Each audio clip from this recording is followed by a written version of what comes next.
เป็นอย่างเราต้องมีเงินทั้งที่เงินกับบริแมนทุกอย่างของชีวิตแต่ชีวิตที่มันขาดเงินสัมปทานแล้วขาดอิสรภาพเฮาบ่ได้หาเงินเพื่อสั่งสมความรวยไปวันๆและก็ตายถิ่ม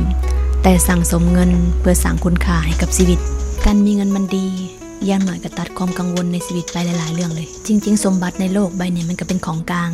ซึ่งใครอยากมีมันก็ได้ถ้าหาให้มันถึกวิธีเงินทองเนี่ยมันขยายความเป็นตัวเองให้คนคนหนึ่งชัดเจนขึ้นถ้าเงินไปอยู่ในคนดีมันก็เป็นเครื่องขยายความดีของคนคนนั้นและมันก็เป็นเครื่องมือขยายประโยชน์ให้กับโลกใบนี้กงกันข้ามถ้าความรวยไปอยู่ในมือของคนที่นิสัยบ่ดีความวิบัติชิบหายก็เกิดขึ้นได้เช่นกันความรวยบ่แม่นความโลภ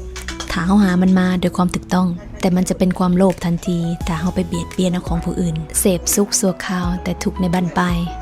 คนรวยเพราะเขามีบุญเก่าบวกกับความตั้งใจจริงในปัจจุบันชีวิตที่มีเป้าหมาย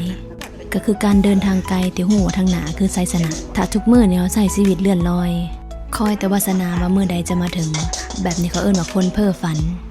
ตื่นจากฝันกลางวันแล้วก็มาลงมือทำอยากได้ก็ต้องหาอยากสำเร็จก็ต้องมีวินัยอยากเจริญก้าวหน้าไวก็ต้องเปลี่ยนนิสัยเดิมๆในขณะที่ทุกคนต่างดิ้นรนบ่มีใครจะมายิบยื่นให้เฮาได้ตลอดเวลาถ้าเฮาบ่เป็นที่พึ่งของตัวเฮาเองตนเป็นที่พึ่งแห่งตนใช้ชีวิตอย่าประมาทคืออยู่บนสติที่หู้โตว่าจะบ่เฮ็ดสิ่งใดที่มันจะนำความชิบหายมาสู่ตนเองในอนาคตอยากรวยให้แบ่งทำทาน